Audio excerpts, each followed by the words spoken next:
Hello, everyone.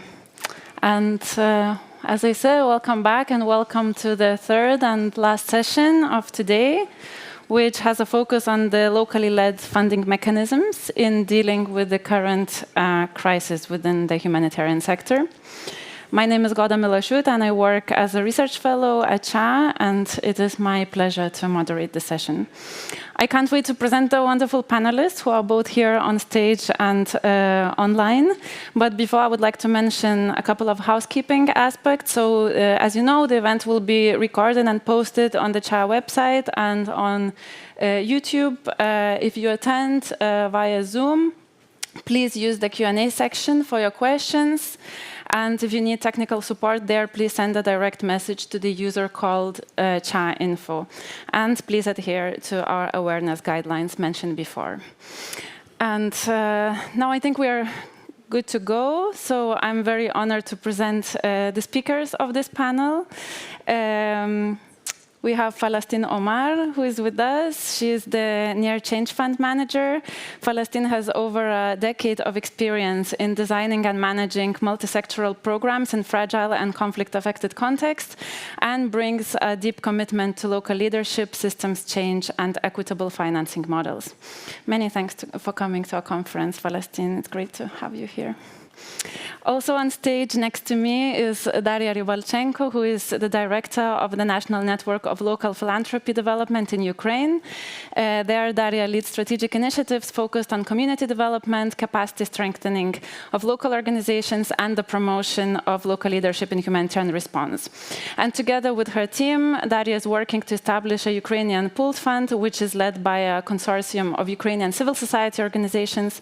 And Daria also leads the pooled funds working group within the Alliance of Ukrainian Civil Society Organizations.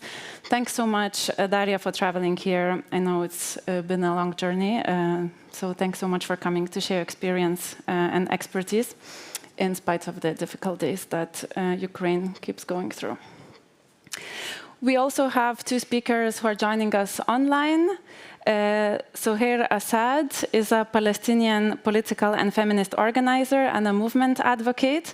She leads international advocacy at RAWA, which is a community participatory fund. Sohair is also the co-director of the Funding Freedom Project and serves as an advisory board member of the Adala Justice Project. She's a human rights lawyer who has previously worked extensively in legal research, international human rights advocacy for Palestinian rights, and legal defense against political arrests. Thank you so much, Sohair, for taking the time and energy to speak with us in the midst of genocide against your people.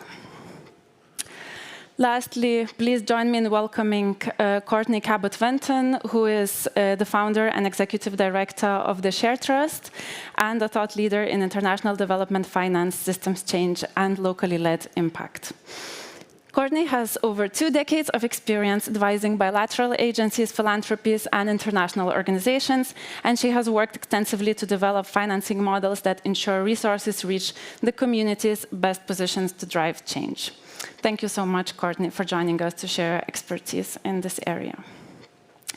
And before we dive into the conversation, I would just like to take a moment to set a starting point. So as we have been discussing today, the humanitarian sector is currently in crisis. Probably very few would disagree with that. Massive funding cuts cause and embody this crisis very clearly. And as many have pointed out, we are witnessing an overall loss of legitimacy by international institutions, which is, of course, related to the funding cuts, but also goes beyond funding.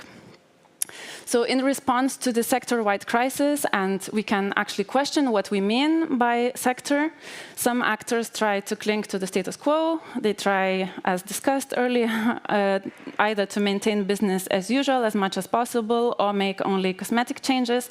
And at the same time, others view the current moment as a call for a genuine systemic transformation. While many bilateral donors don't have the capacity to fund many local organizations at once, one of the ways to potentially transform the system are intermediary mechanisms which support local leadership. While pooled funds are probably the most mentioned and currently debated mechanisms, there is a variety of such mechanisms, since they include both locally led intermediary structures and also reformed international intermediary structures. So in this session, we'll discuss these different modalities of locally led intermediary funding mechanisms and also their implications for the wider humanitarian system in the current context.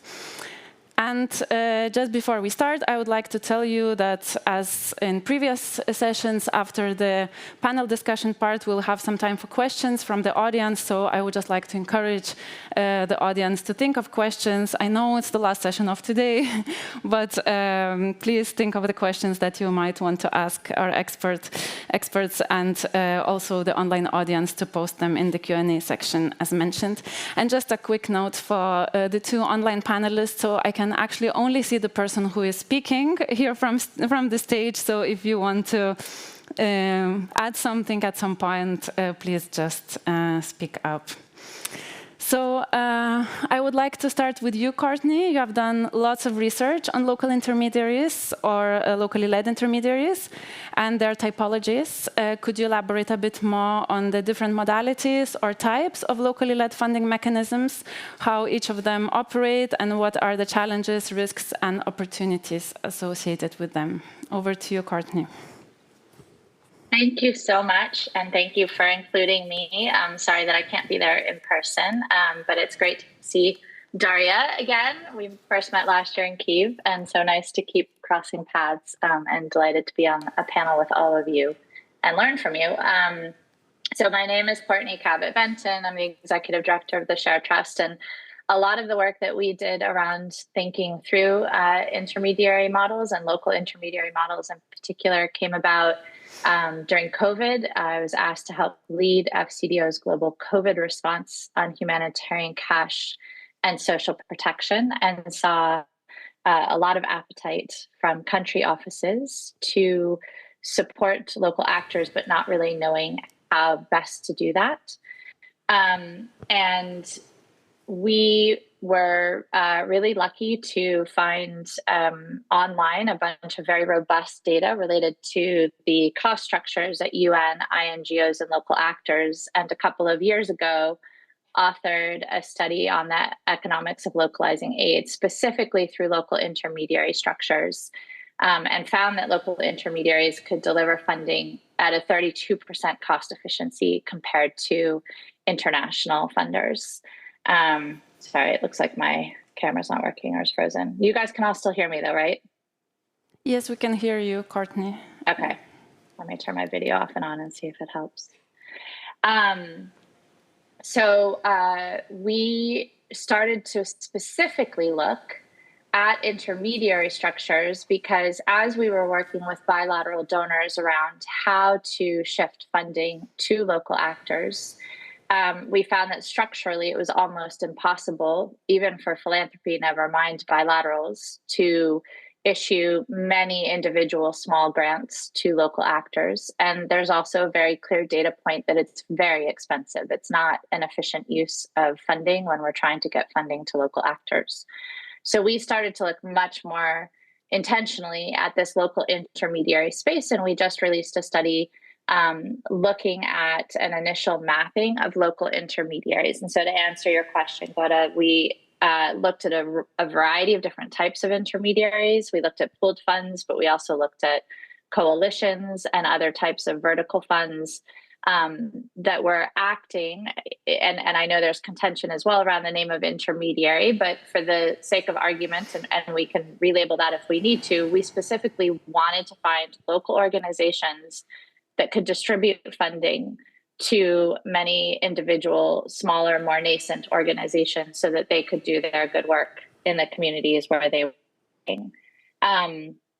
We also found that a lot of these funding intermediaries were also providing capacity support, that was often something that they provided alongside funding, was offering capacity strengthening programming to the different much smaller, more CBO type organizations that they were working with. And we also interestingly found, and this could be a point for later in the conversation, but I'll stop here to let others add in. We found that the local intermediary ecosystem is really small, not in terms of the numbers, but in terms of the size of local intermediaries. So one of the things that we've been really working on is when we have a $50 or a $500 million bilateral investment, where are the opportunities for them to be able to get that funding to local intermediaries that can take on that level of funding? And there aren't many that can do that. And there's also lots of issues around whether we want a lot that can do that. But that can be a topic of conversation as we delve in deeper. So I think I'll leave it there unless, Goda, I missed anything that you specifically wanted me to address. Thanks so much, Courtney. I mean, I have so many follow-up questions, of course, but I'll come back to you in a bit, if that's okay. And now maybe we can dive into concrete examples of locally led funding mechanisms. So one of these examples of pooled funds led by local actors is the Near Change Fund. So Palestine, I would like to ask you if you could tell us a bit more about the working modality of the Change Fund, and how do you see its role and function within the current aid architecture and in the current context of the sector-wide crisis? Thank you. Thanks, Goda. Thanks for inviting me and for the opportunity to be a part of this illustrious panel. Maybe starting off with an overview of the Change Fund for those who are not familiar with it. The Near Change Fund emerged as a response to the dissatisfaction with the aid system's inability to meet the needs of frontline communities, and was built to address some of these long-standing gaps and imbalances in the system. Its slowness, rigidity, distance from the communities it's supposed to serve. And at the core, the fund is a challenge to these norms, not merely a financing mechanism and a financing tool, which it is, but it does offer a demonstrable example in terms of, a shift in how power, trust, and agency are configured in responses. And in a moment defined by growing funding shortfalls and what we're seeing and defining as, a legitimacy crisis, certainly among international actors, the Change Fund does offer this alternative, one that is rooted in solidarity, equity, flexibility, and proximity. So it was designed as a lifeline for local organizations responding to the urgent needs in real time, especially in contexts that are underfunded and overlooked. And what sets the Change Fund apart is who governs it, who activates it, whose priorities shape its course, and it centers the leadership and lived experience of local actors. So it is a locally led, pooled funding mechanism that recognizes that those communities, local actors, local organizations on the front lines are best positioned to lead response efforts, that they are timely, effective, and rooted in the community needs. And so rather than maybe reinforcing the existing hierarchies, the fund works to essentially dismantle them through the experience of the fund. We started off with pilot. We're in phase 2 of the fund and learning as we continue to do that.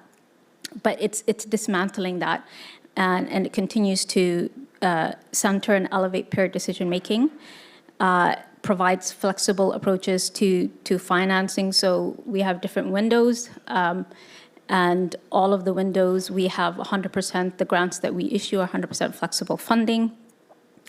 So it's like flexible approaches to financing that are aligned with the community needs. And in terms of how the fund works and its modality and approach, as I said, it's operated through peer-led, community-anchored governance structures. All the decisions across its various windows, whether it be the emergency, displacement, or bridge financing, are made by local actors from the Global South, usually drawn from near membership, ensuring that the funding decisions are reflective of the local realities, needs, and expertise.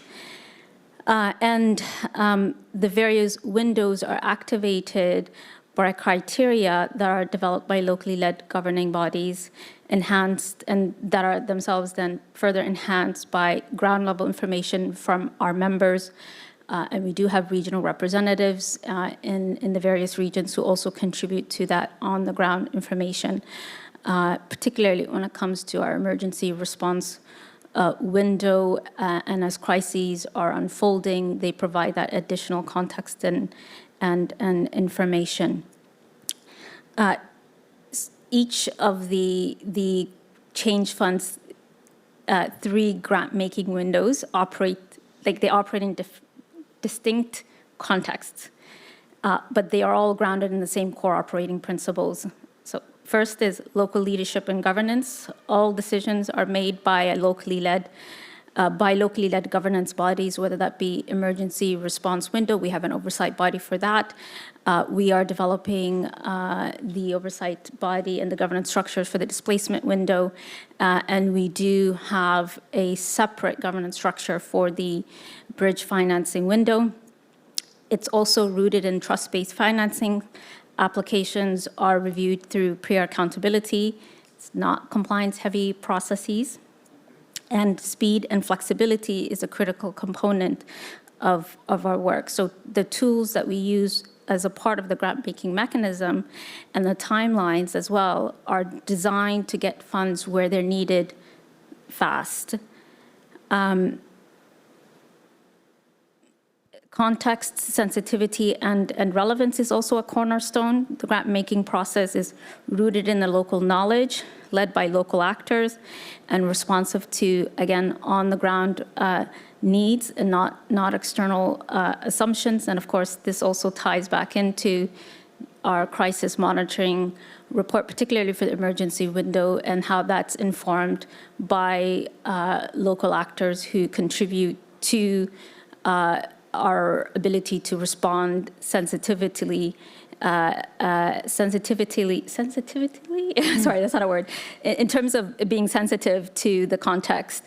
And accountability to communities does play a significant role. So learning, reflection, field engagement are prioritized over rigid reporting. We have very much an iterative process that within NEAR as a whole, certainly within the work that we do in the Change Fund across the windows, that as the funds are being dispersed and implemented, we have moments of pause and reflect, where we are then able to take the learnings and enhance the next cycle of funding. So it's very much adapting and dynamic, and learning is a underpinning value that drives our learnings. And I don't know how much time I have left, but maybe just the 3 windows that we do operate is, of course, the emergency response window, which responds quickly to new or escalating crises.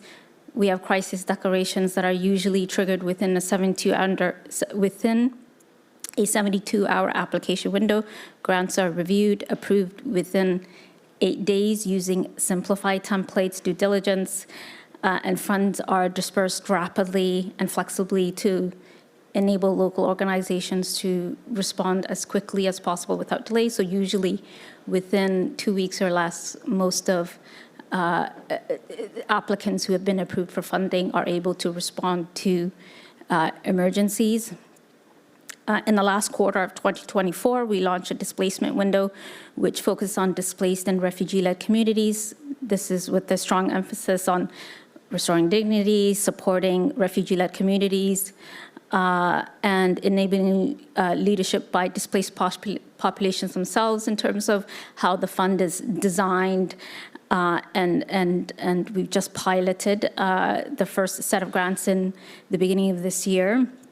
And then the last window we launched in early 2025, call it the bridge funding window, and it provides unrestricted flexible grants to local organizations to absorb shocks caused by sudden donor withdrawals, so foreign aid suspensions, and we've all seen, quite a few that have been coming out the beginning of this year and certainly up until now, and it's like really critical in moments when funding disappears, but the needs do persist. And so maybe just to conclude is that through the Change Fund, its various Change Fund mechanism, its various windows, what we have seen in terms of implementation is that it's not just filling the operational gaps that are sometimes left by the system. It is helping us to rethink the fundamentals of how crisis response, displacement response is led, resourced, and held accountable. And it shows us what it looks like when leadership and accountability and funding move closer to the communities that they're meant to serve. So it's not just an alternative. It's a working example of how it can be in a different future if we, reimagine our different approaches to funding and what it can look like when funding follows trust. Thank you. Thanks so much, Palestine. It's really interesting to hear about your governance structures, also the principles under which you operate, and the concept of the local leadership. We can come back to it maybe later during this panel. And for now, I would like to speak about grassroots funding, which plays an important role in the humanitarian system, yet is often overlooked within the quote-unquote humanitarian sector. And so here you work at RAWA, which is a community participatory fund. Could you tell us about the ways of working, experiences and challenges of grassroots funding mechanisms, and specifically RAWA, and in what ways are such mechanisms engaging or not engaging within the traditional humanitarian system? Over to you, Soher. Thank you, Good, and everyone. I hope you can hear me. We can hear you. We Yes. cannot see you, but we can hear you. Okay, thank you again. I think I'm going to start with the second part of your question, probably to set the ground for actually the rationale for why RAWA exists. And I think for us, the question of funding is not about only the question of is it local, is it efficient, and is it costly? It's about the history of international funding and Palestinian liberation movement. The fact that RAWA was born into the reality that humanitarian aid and in general, international aid has caused so much harm to the infrastructure of Palestinian liberation. In a reality where issues of impartiality, elevation of suffering of Palestinians was used and utilized and as a tool to create a dependency, the development under the occupation, dependency on the Israeli economy, even profiting the Israeli economy, sustaining the occupation, maintaining it at a minimal cost. The same actors who provide aid in Palestine historically, especially since the Oslo Accords in the 90s, and more clearly in the current ongoing genocide, are the same actors many times that are specifically involved in providing weapons to Israel, who's dropping bombs on the head of people. So in a way, this reality is not only the reality of the current genocide. The question of Palestine has been treated by aid actors as a decontextualized humanitarian crisis, where accountability is not part of the question, endless impunity, and really politically subordinating Palestinians through conditions and through really paralyzing the movement work, social work on the ground, political work. And Gaza specifically was a very clear example of that, of the continuous facilitation of the blockade through aid actors in ways that even profited Israel and the rebuilding circles, while weapons provided by the same actors are used to create complete destruction in Gaza, even before the current genocide. I remind you that the current genocide started while Gaza was still being, these actors were still having conversation about rebuilding Gaza from previous wars, including the 2014 war. So in that context, RAWA was created in a context where philanthropy also is not playing, including progressive and liberal philanthropy is not playing a better role, and maybe I can talk about this more. So the question for us is, before even we speak about mechanism and why we do this work, is actually questioning the role of money in liberation work and movement work and grassroots work on the ground, and to actually flip the question from how do we move resources, why resources are needed, into the question of what does actually the community need on the ground, what can we fulfill from these needs from community skills and resources that already exist, that we Palestinians know for years and actually were interrupted and destroyed by the processes of NGOization that happened since the 90s and the professionalization of community work. And we ask ourselves about the sources of this money. And if we look specifically at Rawa, we understand that philanthropy money, and we don't even deal with bilaterals, we don't deal with governmental money, we don't accept such funding, even philanthropy funding, even money that comes from individual. We ask ourselves how this wealth was built, what is the source of this funding, and what does it take for us to accept this funding, whether it's conditions, whether it's political position vis-a-vis Palestine, and the burden that it will put on community initiatives that we support. So for us, instead of us vetting initiatives that do important community work, we flip the relationship and we flip the equation, and we actually vet the funders. We act as an umbrella that protects grassroots initiatives, mostly unregistered and local ones, from the impact of funding that comes with this power relationship and actually violence sometimes that can cause harm. We ask ourselves all the time when we distribute money, what is the impact of this money on grassroots initiative? Is it going to elevate their work, or is it going to drag them into a relationship of dependency that actually harms their work many times? So we don't distribute large amount of money. We actually think about resources as useful for existing work that can also continue without that specific money. The way we distribute the funds, as I said, who do we give to? We give to grassroots initiatives across Palestine. We don't have priorities. We don't think in terms of priorities. We don't think any funder should have the ability to put priorities on movement work. We believe that movement work is diverse. People can work in political youth organizing. People can work in arts, in culture, working with youth, doing feminist work. We don't think in terms of fragmenting the questions of liberation into causes. We believe that people are best equipped to know their needs and to act based on them and to do the necessary community work that they do. And as in terms of like decision making and who makes decision, the team of Rawa is a team that is across all historic Palestine. Unfortunately, our colleague from Gaza had to be forced displaced after the genocide started. But we're mostly people who are part of the community. We live in Palestine, we work in Palestine.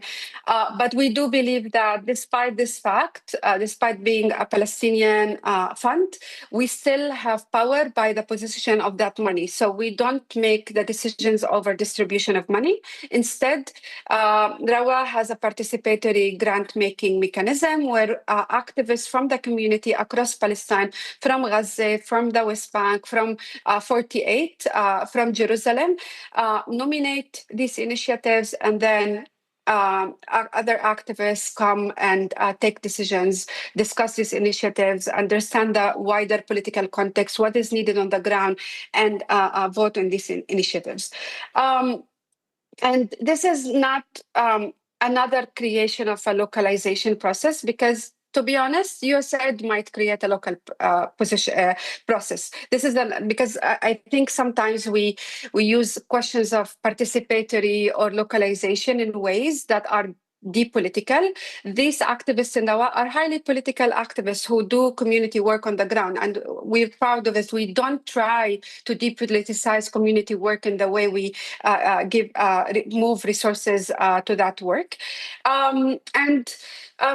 the way the funding is offered, as I said, these are not big grants, but these are flexible grants. In the past, we used to even deal with the question of budgets. Now we don't even do that. We do, after like a process of learning, we do more of a type of award grants that try not to burden and to drown people with resources that can shift the nature of money, but rather provide the necessary resources that we trust these initiatives to lead to in a better way.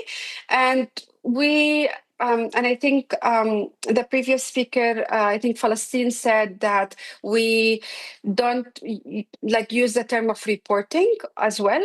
We think in terms of learning with the community that we work with, not learning about them, not extractive learning, but actually how we can serve them better and how we can do this work better in ways that are aligned with community-based work. And I would say that also we are, as Rawa, not registered of like in a rigid way. We have a fiscal sponsor, but the way we operate, the way we work internally, we are a non-hierarchical team. Different people move different aspects of the work, and we believe in piloting. We were created as a pilot that ended actually in 2023, unfortunately in the year of the genocide. But actually, having to deal with the genocide, having to shift from long-term participatory grant making into also responding to the genocide of Gaza had also made us do deep reflection on the way we work. And in a way, as we advance in the work, we think how it's the way we are structured, the way we work, the mechanisms we have are serving the work on the ground, and we shift accordingly. Like we don't think in terms of 5-year strategic plan in a context of a genocide and occupation. We rather think of a political shifting reality and how can we be a model despite the smaller effect. And I saw someone asking in the chat, how can grassroots funding or locally led funding respond to big scale?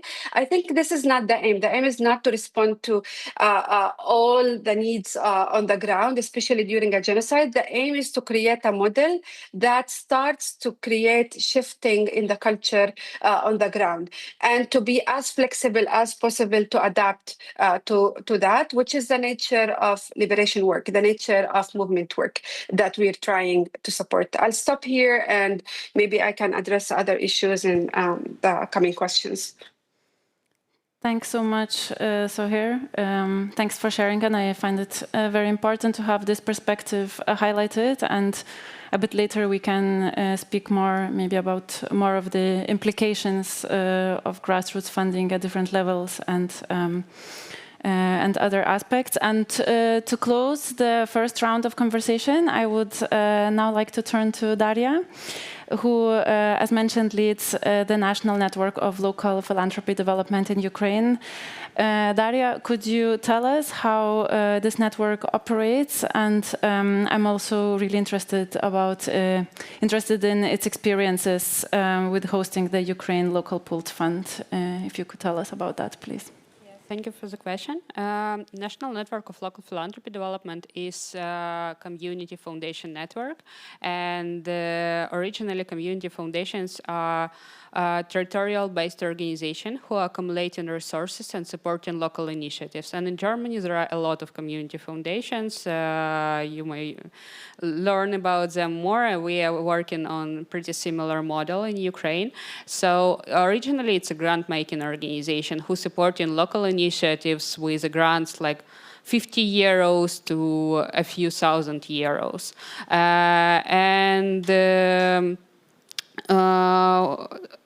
We were really naive to think that our experience is relevant for humanitarian response. Because when in 2022 and before in 2014 the war started, we were pushed to take a focus on humanitarian response because it's something that community needed, and we were on the ground and we understood the needs, and local initiatives come to our community foundation that they need some support, and we were shifting this focus from just development and community support work to humanitarian response. And we were thinking that, okay, if we have a capacity, learning, knowledge, and all our resources, that donors who are willing to work and support Ukraine, they will use our experience. But yeah, as I said, we were too naive to think about this, and they decided just create a parallel system. And when we were asking, okay, we have a need, we have a need of community, can you work with us on this? They say that you are not enough capable.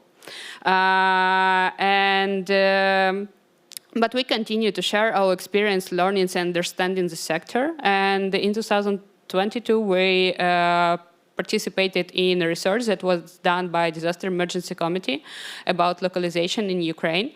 As a result of this research was recommendation to create a local pool fund, which will be accessible to local organization and which will be hosted by local organization. And we did this work, and in 2023, we were selected as a host for a local pool fund. So it was really complicated structure. Disaster Emergency Committee gave money to Save the Children UK, who became a grant custodian. They hired a START network as experienced organization who can help us to create a pool fund. And we were also in this system as a host, as a secretariat for pool fund. So for intermediaries in this, like 3 intermediaries in the system, how to deliver money to local organization. So it's created many challenges in terms of how it should be implemented, but as well who is owning actually this pool fund, who is taking risk and solutions and waiving all of this fund. Yeah, it was also a few complications about finding a due diligence provider and making due diligence simpler than international organizations have. Going through all of these challenges, and also, yeah, it was mentioned that this conference is also about red lines. Visually with the design, we were also talking a lot about red lines and where is red lines in neutrality principles, what does it mean, humanitarian principle of neutrality. But finally, going through all of these challenges, we built a system that have 3 ways of delivering funding to local organizations. First one is rapid response grants, which given to local organizations during 84 hours after something happened. Longer term grants for, we call it early recovery grants, and also capacity strengthening grants for local organizations. So with all of these 3 mechanisms, we started our work, and within 14 months, we managed to start and distributed 300,000 pounds to local organizations and supported around 10,000 people in Ukraine who are in need. But what we learned from all of this experience, I think something really important, that we need to build more local leadership and go out with all of this complicated system to truly local leadership. And we built a consortium of 5 Ukrainian organizations who is responsible for different aspects of the work. Due diligence, capacity strengthening, evaluation of applications which we receive from local organizations, direct work with a community of local organizations, which is also important, not be just a grant making who did one grant and forget about the partner, but be truly partners with local organization and build a community of them. Yeah, something that we also understood from the first round of experience that first of all, we need to take more local leadership, but second one, we need to build ecosystem for organizations that they can build their resilience and independence. Because what we really want that organizations who receive funding from us, they can feel sustainable and they can get this power and legitimacy to say no to irrelevant contracts and say no to irrelevant funding. Because sometimes we are all here fundraising, as I understand, but we sometimes afraid to say no to irrelevant funding, to irrelevant contracts, because we can lose then people, we can lose then partnership with some of the donors. So sometimes we are accepting donor-driven propositions rather than what's really relevant to people where we are working. And yeah, we try to build this system exactly to be able to say no what is irrelevant to us. Thanks so much, Daria. Thanks for highlighting that, giving us an overview and also speaking about some of the complexities of the process. And I think this offers a good transition to the second round of our conversation. So, as it was also mentioned during the first round, and I think a lot would agree that money is not just money, and it's about broader context and broader implications. So let's speak about that in terms of locally led funding mechanisms. And just a quick reminder to our audience to post or think of your questions in the meantime. Courtney, I would like to come back to you. So based on your research, could you tell us more about the specificities of local or locally born intermediaries as opposed to the international structures? And could you also speak about the implications of this narrative that's actually quite prominent, especially in the current sector crisis context, that local organizations or local intermediaries are quote unquote cheaper? Over to you, Courtney. Yeah, of course. Thank you. And it's so amazing to hear all of your experiences and the incredible work that you each are doing. So thank you. So I'll go to the second question first. So just to say that, at least with the work that we've done, the analysis that I cited, where we found that local intermediaries were 32% more cost efficient than international intermediaries, it's really important to highlight that that's using equitable rates. So we looked at the very inequitable terms that are provided to local intermediaries currently to understand the status quo. But when we actually ran the model to understand what would happen if more funding was shifted to local intermediaries, we assumed that they were getting equitable staff costs and overhead costs as compared with their international counterparts. And they were still 32% more cost efficient, which is not saying that they're cheaper. The reality is that what we're all fighting for is that we should stop sending majoritively white Western people into African, Asian, South American countries at vast expense with huge overheads to tell them what they should do, right? So it's supporting the exact argument that we're all trying to put forward, which is that you should be operating from the place where you operate because you're part of the community, you're embedded in that space and that place.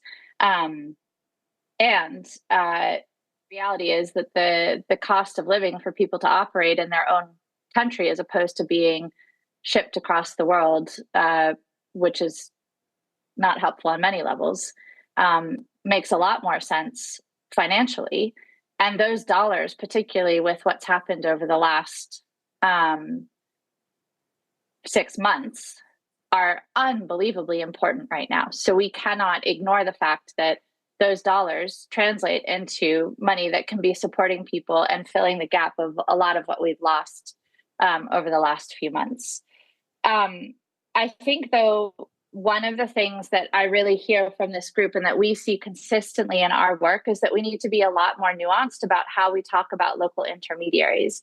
It is unbelievably important that local organizations, CBOs, grassroots activists are not put in a position where their work, their efforts are overwhelmed by trying to meet crazy donor deadlines or reporting requirements or compliance requirements. A lot of local actors will often say, as soon as I take on a larger funding grant, I spend all my time reporting on it and none of my time in my community doing the work that I'm supposed to be doing, right? And so this is not like one amalgamous local ecosystem. There are many layers to this local ecosystem, and we partner with an incredible Kenyan organization, Warande Advisory, run by Chalande Kolobu.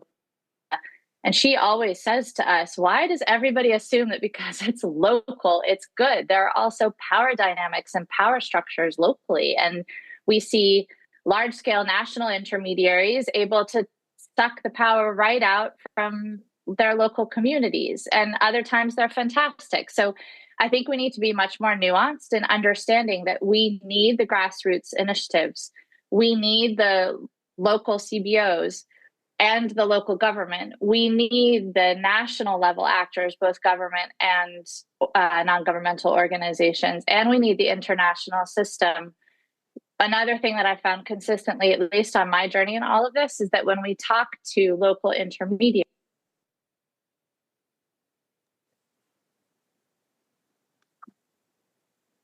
sorry, I think one of my speakers just went out. Am I back? Yes, you are. Great. But we have heard you all the time. Okay, great. They will consistently talk about the fact that they don't want the whole thing to be local, particularly in very sharp humanitarian crises. We often hear when we consult with local actors, we need the UN to be doing that. We need the INGOs to be doing this. But can they please just do those pieces and stop getting in the way on everything else, right? So like also thinking through, how do all of the different actors in this system really complement each other? We also do a lot of work trying to figure out how can local government, which is also a local intermediary, which also has its own set of issues, particularly in some of the contexts that we're talking about, but in other cases is incredibly helpful. How can we build really strong partnerships between civil society and local government so that the whole ecosystem is functioning? I think that there's a lot that we need to think carefully about in terms of not just saying local and lumping it all into one. Oh my goodness. I just produced a whole bunch of balloons on my screen, but anyway. But also really leaning into consistently hearing what local actors say that they want and need. For just as a very small anecdote, and then I'll hand it back over. We helped to develop a localization strategy for some work in Syria. And when we spoke to the local actors who wanted to be designing their own response and system, most of them were nowhere near Syria. They had all had to flee and had resettled in France and Turkey and the US. And so the idea of a local organization being place-based, even that we had to question and really listen to the local actors to hear what they said it meant to them in that context. I think that we just need to continue to push ourselves and listen to the place-based constituents, to what they feel that this should look like, and be respectful of the fact that that's going to look different in different places, and allow that to influence how we see the challenges and the opportunities of engaging in this space. And with that, I'll hand it over. Thanks, Courtney. Yes, thanks for highlighting that nuanced perspective that there are power dynamics in every context, and also the emphasizing complementarity and the varied ecosystem and the complementarity in it. Thanks for that. And Palestine, I would like to turn to you now again. So from your perspective, what do funding mechanisms which aim to embed local leadership, including various pilots that are currently out there, what do they mean for the overall system, especially when these mechanisms are initiated by international actors? do you see these processes as, or the existence of these mechanisms as progress, or can they also be seen as a symptom of sort of the system fragmentation and a lack of more holistic, transformative solutions? Thanks, Goda. I think it's important to start with the reminder that local communities have always been the first to respond to crises long before the formal humanitarian system mobilizes. So when we talk about embedding local leadership, we're not introducing something new. We're simply acknowledging and resourcing what already exists and has always existed. And I think this speaks to Courtney's point on supporting those who are already situated in their communities. And in terms of speaking from the perspective of NEAR, and particularly NEAR's Change Fund, the Change Fund in and of itself wasn't created to be innovative for innovation's sake. It emerged from the frustration of our membership with the system's repeated inability to address some of the challenges that the members were seeing when it comes to timely, relevant, and accountable support to communities, particularly in terms of crisis response, and so. It's responding to the gaps that we see that the system has failed to address. So to the question if this is progress or fragmentation, I would posit that it's progress, and it's long overdue. But we need to be honest about the meaningful change that requires, and so more than rebranding or token inclusion, it means addressing structural imbalances in terms of how decisions are made and who holds the power when it comes to decision-making processes, and embedding local leadership is about, and in terms of how we do it at NEAR within the Change Fund, is about recognizing and supporting leadership, relationships, knowledge, and approaches that are very much already in place in their communities.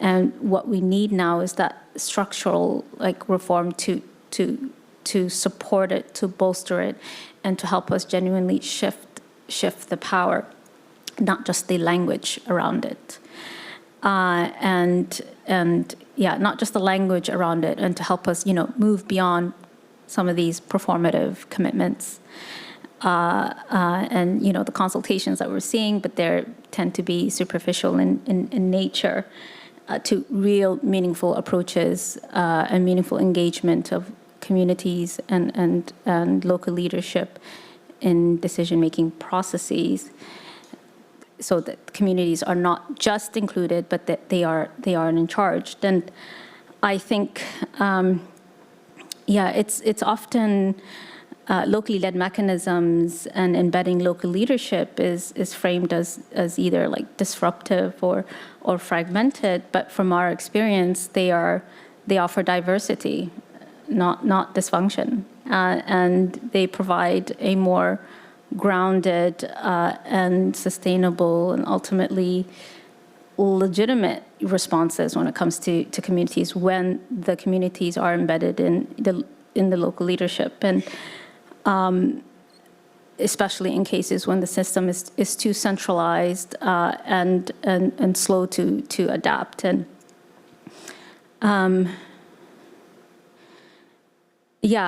maybe just in terms of speaking around, this discussion around, legitimacy crisis that we're facing, and restoring that legitimacy, it means flipping the model, not upwards to donors, but horizontally towards affected communities themselves. And what we've seen through the Change Fund is that you can have, credibility without stringent, cumbersome bureaucracy, and accountability without burdensome compliance, and humanitarian action that is people and values centered, rather than process driven. So I think there is certainly a role for intermediaries, but as facilitators and as enablers of locally determined priorities, and if ultimately if you want a system that's fit for the future and fit for purpose, we need to radically rethink who gets to lead, who defines a crisis, who can reliably access resources to respond.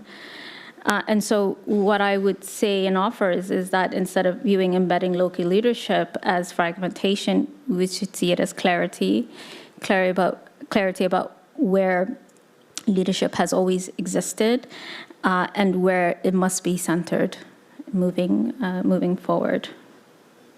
Thank you. Thanks so much, Palestine. Thanks for sharing your views. I would like to turn back to you, Sohair.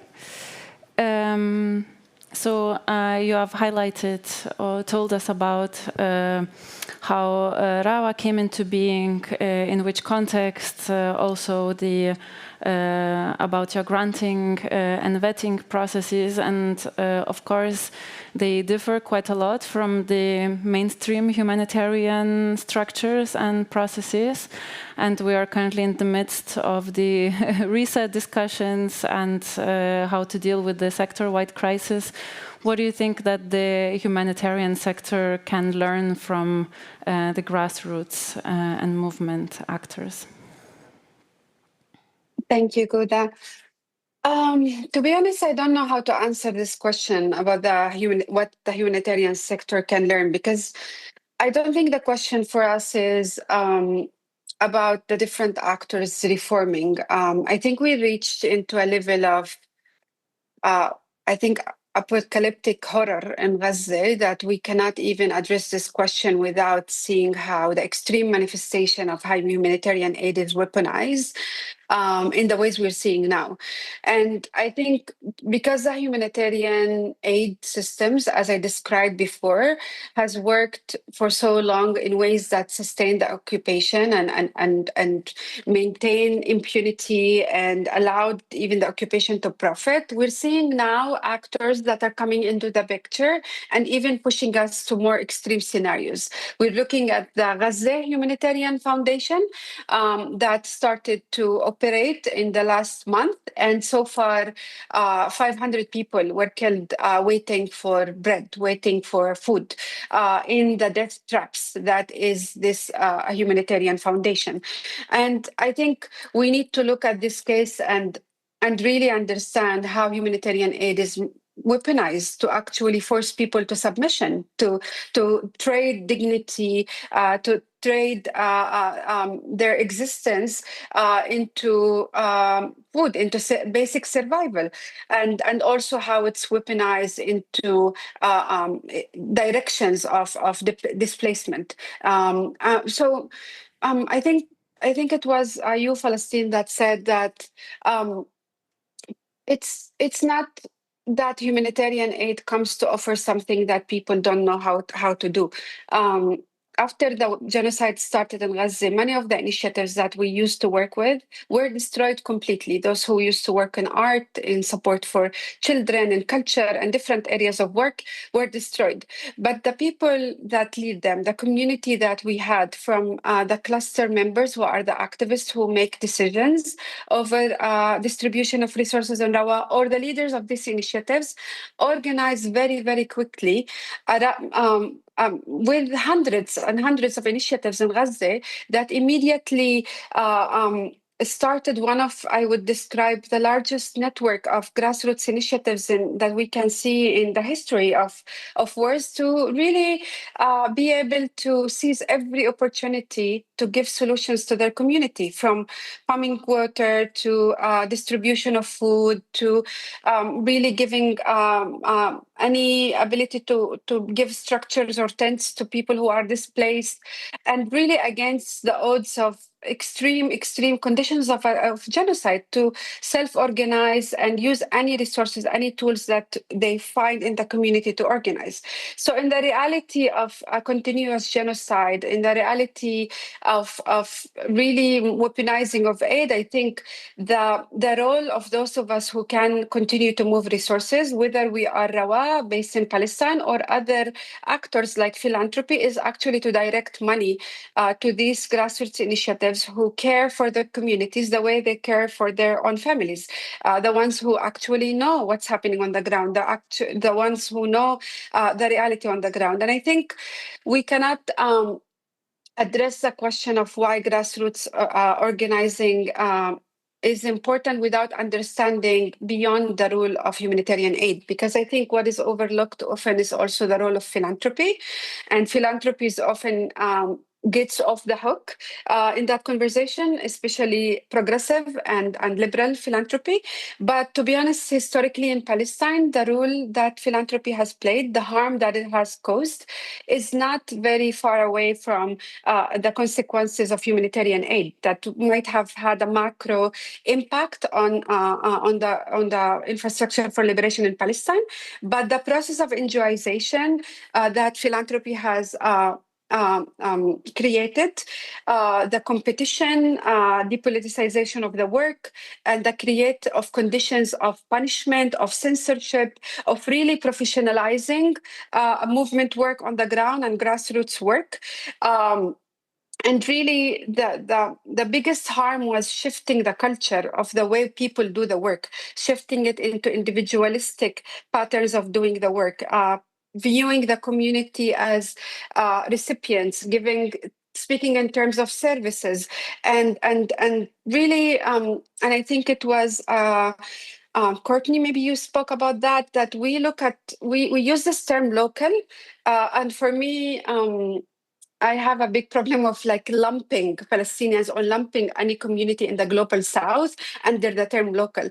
Obviously, there are different dynamics in the work that happens on the ground.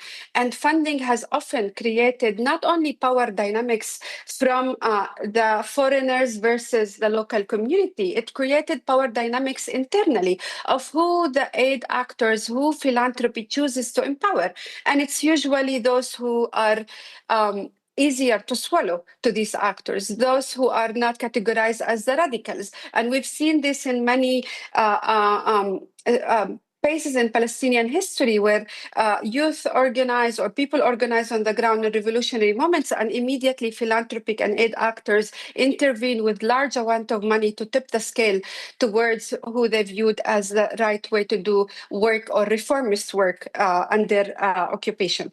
And to really create fragmentation inside the community, both geographical fragmentation of causes and priorities, but also that fragmentation between the leading elites or the industry of NGOs, we call it in Palestine, and the rest of the community, and especially the most marginalized communities in Palestine. And here I want to bring the question of class and how aid and philanthropy actually added to that crisis and really overlook questions of class, including in situations of colonialism like Palestine. And I think that's exactly true. I don't want to exceptionalize Palestine. That's exactly true to oppressed communities globally and especially across the global south. So I think the choice of Rawa to focus on grassroots initiatives is actually comes from that place of like, how do we think about shifting back the culture of community-led work, of liberation work that happens on the ground, and really going back to the wisdom and the knowledge and the resources that the communities have, the work that the communities always knew how to work, and resourcing it both based on the leadership and the priorities that people on the ground set, and without allowing money to become a factor that actually corrupts the nature of this work. And this is a big task. I'm not trying to make it a trivial or easy task, and definitely Rawa is not capable of doing it alone. But I think that what we're trying to do as Rawa is, as I said before, to set a model, to set an example that will really, from that learning that we do with the initiatives, the different coalitions we work with. I will mention a coalition that was created after October 7, ONE, that Rawa is one of its initiators, that actually came to target the question of the harm that philanthropy and aid created in Palestine. And that's through both accountability of donors for the harm they created, and also creating a fund that moved resources to organizations that were censored and were punished, but also through creating a basket of resources locally, where what we trade is not only money, we trade skills, we trade services among us, we support each other in different ways. Without the need to always refer to money. And I will finish by saying that really thinking that kind of thinking that we have around grassroots in Palestine, I want to zoom out and try to apply it logically into the global south in general and the global movements. I think philanthropy and aid has indoctrinated us to think about our work, movement work, as separate lanes, as that liberation causes are not interconnected. And that's why philanthropy, after October 7, after the beginning of the genocide, punished harshly every movement, not only Palestinians, including Black-led organizations in the US, indigenous organizations from across the global south, for standing in solidarity with Palestinians and daring to get out of that specified lanes and priorities and projects, and the way that organic grassroots movement work has been fragmented and segregated. So I think Rawa, in that sense,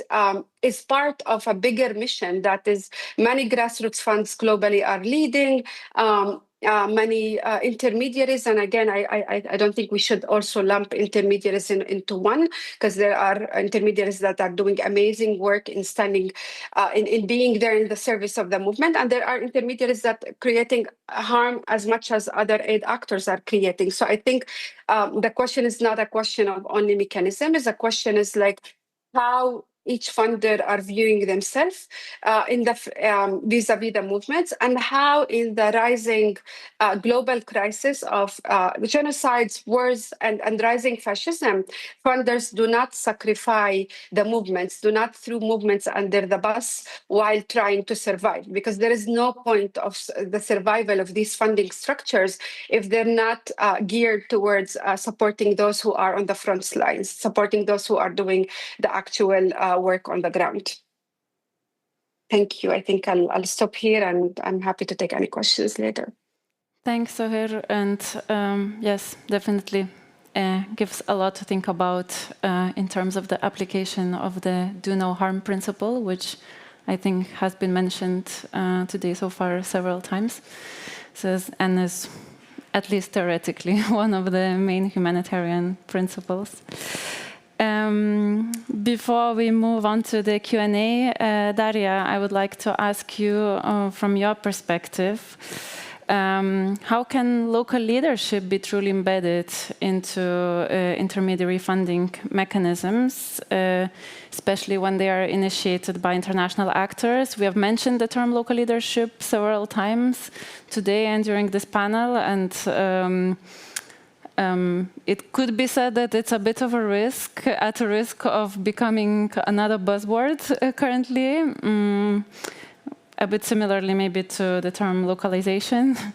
So how can we make sure that it's not used as buzzword, but is actually practiced, and what do you see under this term? Yeah, actually, first point, and what was one of the biggest mistake in our Pool Fund is the decision, as you say, it should be taken in consultation with local organization. And it's something that sometimes is really missed when the project is designed without involving any Ukrainian, like local, for us it was Ukrainian organization, for example, when they open a call for hosting a pool fund, they didn't do any consultation on timelines, on the system of work, anything. They put it a lot of unrealistic indicators that we as a host of pool fund should try to fulfill. It's not only about our case, but constantly happening that when the solution of do some intervention or support happenings, they are not really consulted with those who will receive this support.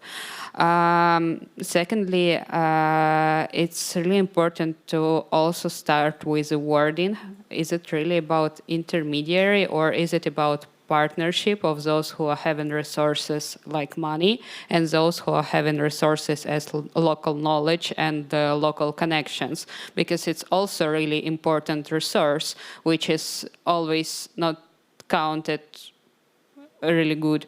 And also about question whom we transfer ownership. So probably if we want to support communities, the community need to own this funding, and they need, if they own, they need to take a decision. So the people who, the community who will receive a support need to be heard in governance body of this intermediary funding. So they need to be involved in governance like grant committee or any kind of board, and also it should be decided where is a role of donor here. Are they really someone who is taking decision, or they are someone who is more advisory and supervisory, like to this intermediary structure? So for sure, I understand that everyone wants to have accountability and sure that all norms are taken, but then is it should be about decision, or is it should be about advisory and supervisory? Third point, what really need to be decided when it comes to local leadership and truly local leadership is about deciding on risk sharing, because when all risks are transferred to local organizations, to intermediary. Yes, then intermediary should own all of the process and deciding how these things should be done. But then is it always enough capacity of this intermediary to host all of the risks? What was in our case that according to the contracts, as intermediary, we were taking all the risk about funding misusing. But in this 3 layers of intermediaries, we were the less financial sustainable organization for taking all of this risk. And then how this risk are divided between intermediaries and donors and local organizations who are finally receive funding to make the help to local communities. Continue the topic of risk, we also need to understand that it's more in terms of be more tolerant that sometimes things can go not in the way we plan, and allow ourselves to make mistakes time to time, but make a learning from these mistakes, share these learnings, and change things as soon as we get these learnings. My last point about truly humanitarian response, which was raised here a lot of times, is about mixing humanitarian and nexus, because when you are coming to communities, they are saying, we need this. They don't say we need humanitarian or we need nexus.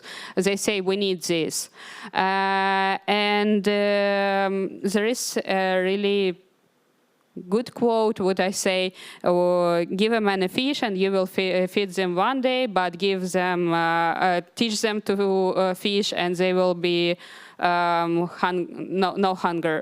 But then it comes that it's not possible to teach to fish a hungry person who is hungry. But if you but the person will become hungry really fast, and until the system will change, he will become hungry again. So that's why it's really important that the funding should be mixed, and the support should come, okay, today community need some humanitarian response and some food and some medical response, okay, but tomorrow they will need some other kind of support to go out of the need. And it should be that this intermediary system and funding should be on place already, not waiting when another round of funding or response will come. So, yes, and my final last point is about, I always hear that there is no capacity, you are not enough capable to hold a pool fund or something like this. But what do we mean with this word capable? What does it mean to be capable organization to host a pool fund? What resources you should have? Is it about knowledge and understanding the sector, or is it about 100 policies in place? So, because when I ask them, okay, what should we do? I always hear you don't have enough policies, but I have enough resources, people, and understanding of place where I work. So is it not about capacity? Thank you, Daria. Thanks for sharing that and giving us yet another food for thought and for closing this round of conversation. And yes, I would have so many additional questions to all of you, but now I would like to hear from our audience. We still have some time for that. So maybe we can start with the online audience. And yes, as mentioned, my colleague Darina was taking questions. So Darina, over to you. Yes, thank you again to our very engaged online audience. I received a couple of questions. Let me start with one from Hans J. Hausmann from CISU Denmark, a Danish intermediary. And he asks, so what constitutes local funding? Because often organizations pride themselves of transferring, for example, 80% of their funding to local actors, but then here too, and I imagine that with that Hans refers to local organizations, the local funding for the local communities may still be eaten up by these local intermediaries or local organizations and eaten away by their institutional structures. So it becomes a question about how local is local.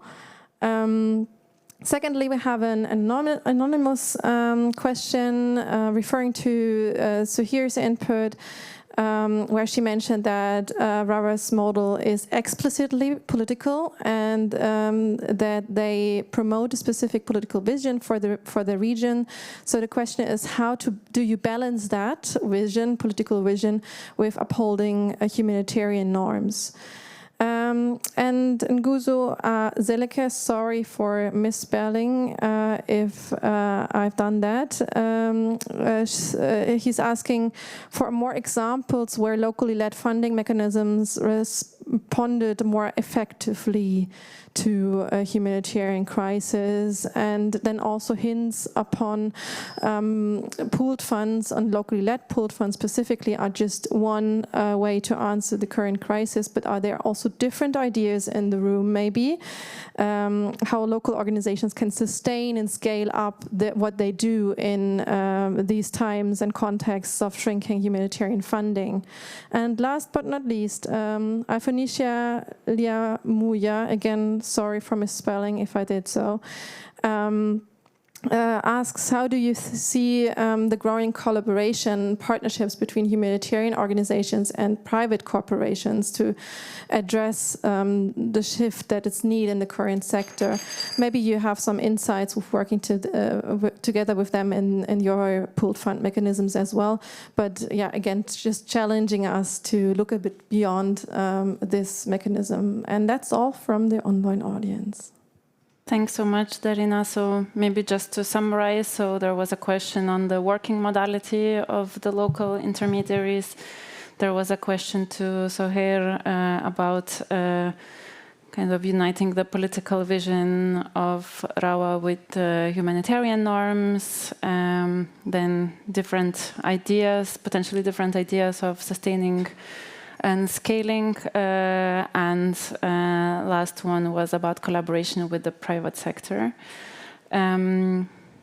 Maybe we could start with you, Sohair, since there was this one question addressed specifically to you, and maybe then we can address the rest of the questions. Thank you, Goda, and thank you for whoever asked the questions. I cannot see the name.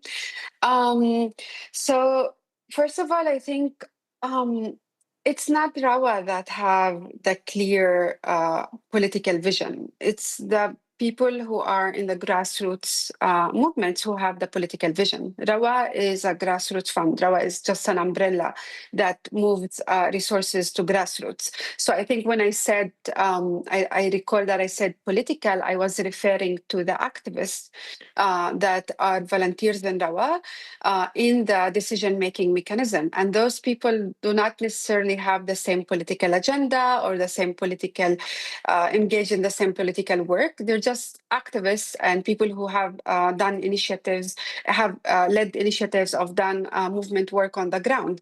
Rawa's role is to reject the politicization of the work and not to impose its political vision on these initiatives.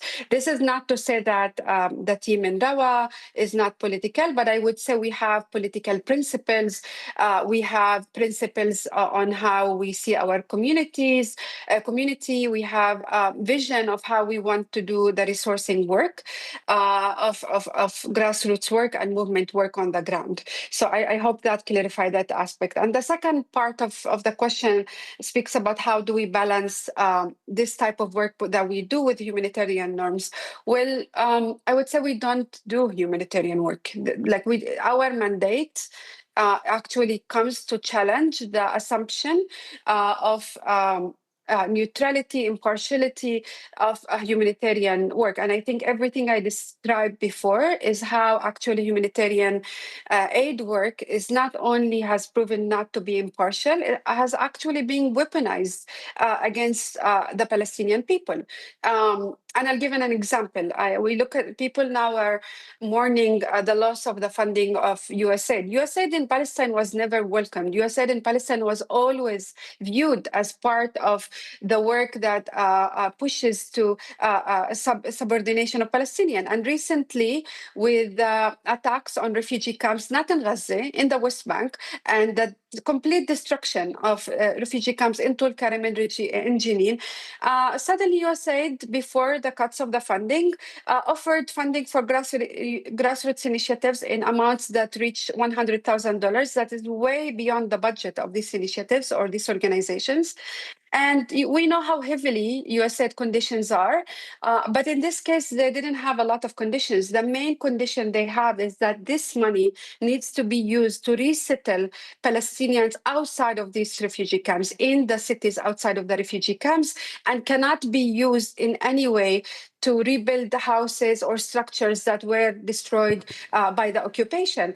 And in a way, this funding that was supposed to be impartial or to adhere to humanitarian norms was actually used to promote political agenda, not only of the US, but political agenda of the occupier in this case. So in a way, our work is not humanitarian. Our work is solidarity work, is supporting the resilience of people.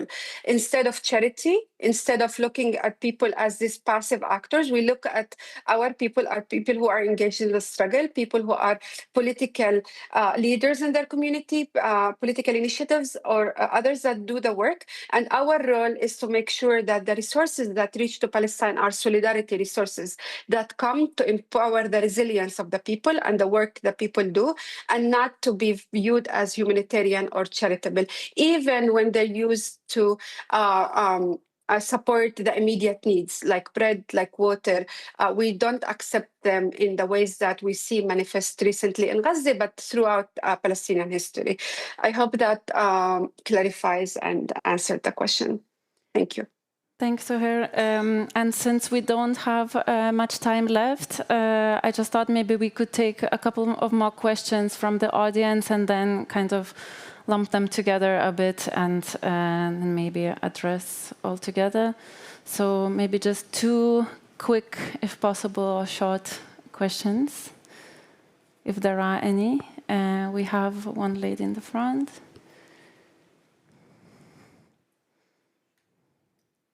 Thank you. I just want to hear more about the sources of this funding. Where is this funding coming from, and what are the different mechanisms to collect those funding? Could you specify which funding? Anyone who can respond. I mean, we don't have the time for the whole round, but one response would be helpful. Thank you. Thank you. And, there was a hand there, please. Yes, you, Nora.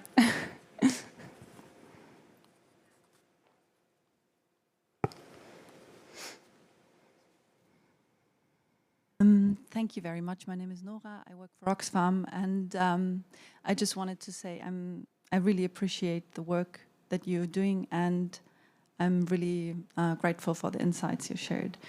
I would be interested to hear what your thoughts are on the idea to just channel more funding through OCHA pooled funds. As Ramesh mentioned this morning, what challenges do you see, or do you think it actually has potential? Or maybe you think, okay, I guess partly critique has already been addressed, but yeah, for specific certain context, do you think this would actually make sense? Thank you. Thank you. So just looking at the time, maybe we can just, the 3 remaining speakers who haven't spoken at this closing round, maybe each of you can just pick one aspect which you would like to address. And I would like to start with you, Courtney, if that's okay. Sure, absolutely. I'll be as quick as I can. So I can answer it quickly on the pooled funds. I think there's really mixed views on the push last week and in the weeks preceding from Tom Fletcher to increase the amount of money going through the pooled funds. But I think it's mixed, and I think it's a great indication that there's appetite to try and do things differently. And just in our work, we've actually done analyses of 2 UN OCHA pooled funds, one in Ukraine, which is how I got to know Daria, and also one in Nigeria. And we're about to undertake 2 more analyses where they shared with us all of their budgetary data for UN, INGOs, and local actors so that we could compare cost structures across those. And the findings were very compelling. But also as a result of that work, we have found that there are UN OCHA pooled funds that are actually really trying to do things differently and to localize. They also have their structural reasons why they can be helpful if they were reimagined. They are considered a government-to-government mechanism for bilateral donors. So particularly in humanitarian crises, if we need to release money quickly into an ecosystem, that can be done within 24 hours, whereas that could take months with any other mechanism. And there's actually, in the OCHA bylaws, there is actually a mechanism for releasing community grants. Anything under $10,000 does not need to have any reporting or compliance mechanisms layered onto it. So there are ways to also help those funds to facilitate a lot of community-based grants, which is something we've been looking at a lot through survivor and community-led response. And lastly, bizarrely, the UN OCHA pooled funds, their average overhead cost is 3%, which is one of the lowest overhead costs for administering funds that's out there. So not all of that to say that they are the answer, but I think we need, as I said earlier, there's a lot of reasons to continue to just really go deeper and try to understand what some of these opportunities are and how we can work with what's there, both to create new mechanisms as well as change what's already there and re-architect. And I think coming out of this meeting, my one parting thought would just be that it would be so great to just keep moving towards how are we going to do this? Because I think we're all frustrated, and especially our local partners are like, how many times do we need to say that this needs to happen? Can we move into a conversation of actually re-architecting? And that's a lot of the work that we're doing at the Share Trust, is working with a lot of large-scale funding to redesign it to go either directly to local actors or through much more equitable partnerships. So really excited to engage in that conversation. And I'll hand over to the others. Thanks, Courtney. Daria, would you like to go ahead? And he's just asking the two of you if you could keep your answers short, because we are a bit over time, if possible. Okay, shortly. Our resources now, we are focused mostly on philanthropic resources.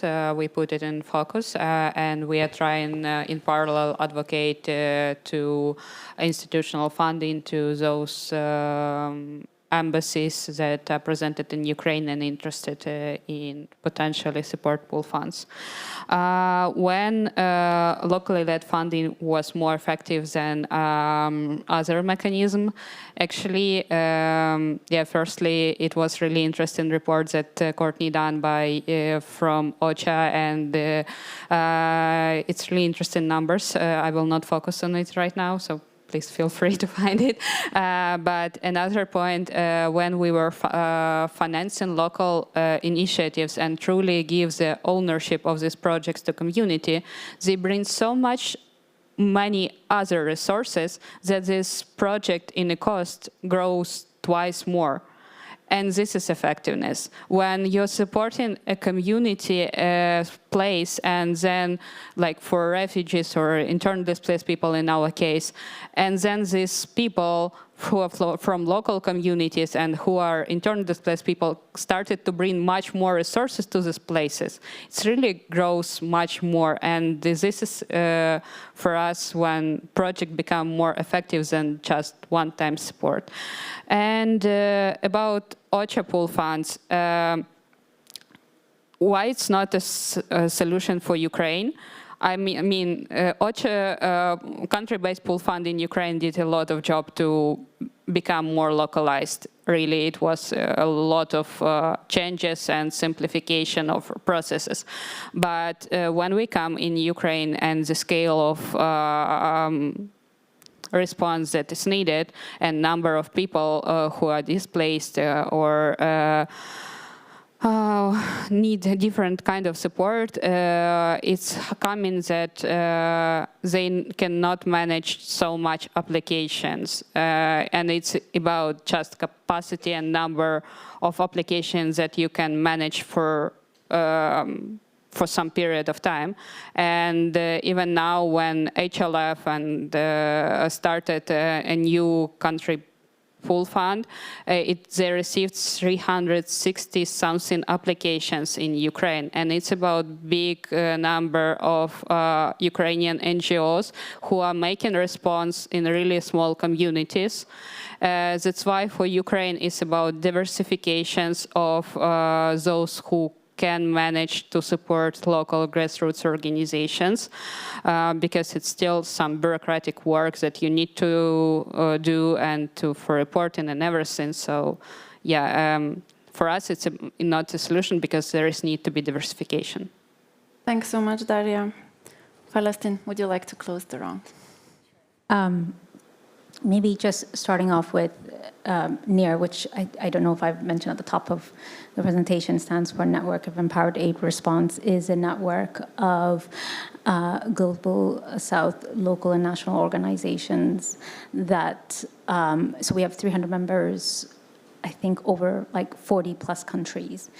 And our donors are mostly philanthropic foundations. We do have one bilateral donor, but we are, of course, mobilizing resources and continue to advocate for more funds for the network and the local actors. Maybe I'll respond to the question that was raised online around how do we define local funding. So that's funding that's going direct to local actors where they are at the helm of decision making and have decision-making power, and that funding is fair and flexible. And in our grants, I think I mentioned before, we're not prescriptive when there is a call that goes out. So we request communities, in light of whatever the crisis is that they are responding to define the interventions and priorities for themselves. And that's really important when it comes to, getting contextually relevant responses that are effective and of course sustainable for the communities. But I think, when you have that non-prescriptive approach, and we don't take a prescriptive approach, it allows for relevant responses, and the mechanism itself does allow for that flexibility in cases where communities do need to shift priorities. And we've had that in several examples, and I think there was a request for examples that were successful. So we funded local organizations in Marsabit County in Kenya, and they were going through a drought. And because they're part of the national and subnational coordination structures, they recognized that when they had initially submitted a proposal that, they wanted to avoid duplication and oversaturation of a response in areas where communities are already being provided support for. So the flexibility of the mechanism allowed for us to quickly pivot to communities that were underserved and not getting support, and they were able to quickly change both the sites and the types of interventions. And similar for organizations that we funded in Colombia, where they recognized, because of the sensitivities, political sensitivity, security challenges, that certain interventions weren't necessarily weren't possible, and through communication with the Change Fund team, and we do have a very light structure and approach to this, they were able to again pivot the responses in ways that were meaningful and address those challenges that they were facing without having this additional layers of bureaucracy. So they were able to maintain their efficiency and relevancy in light of a crisis.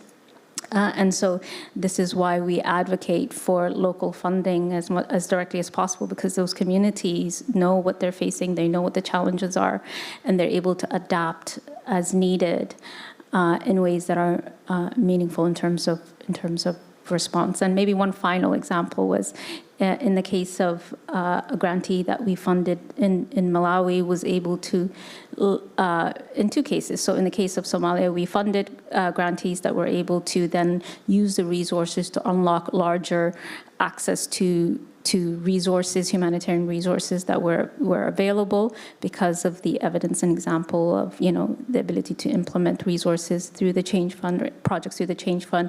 And in the case of Malawi, they were able to leverage the resources to do additional, hire staff who are able to provide support in terms of writing grants that led to additional resources. And so we do have 15% directly to the organizations, and they're able to charge that to the full amount. So they do get the full extent of the indirect costs that support institutional kind of building capacity of the organizations who are accessing the Change Fund. And that does lead to, hopefully greater support, which is what we've seen. Thank you. Thanks so much, Palestine. Thank you, everyone. Apologies again for going over time. Thank you all for your patience. And yes, first of all, thank you to the panelists. Again, Palestine, Daria, Soher, Courtney, thanks so much for taking the time and energy to share your experiences and your knowledge and your expertise. And thanks, Darina, for your support with the audience questions. Thank you all who participated and listened to our conversations. And as you know, there is a get-together starting now, which we're keeping you from. So I would like to invite all of you who are on site to stay and enjoy each other's company and some food and some drinks. And tomorrow morning, we'll be waiting for our on-site guests for the in-person only second conference day. Thanks again all. Enjoy your evening and rest well.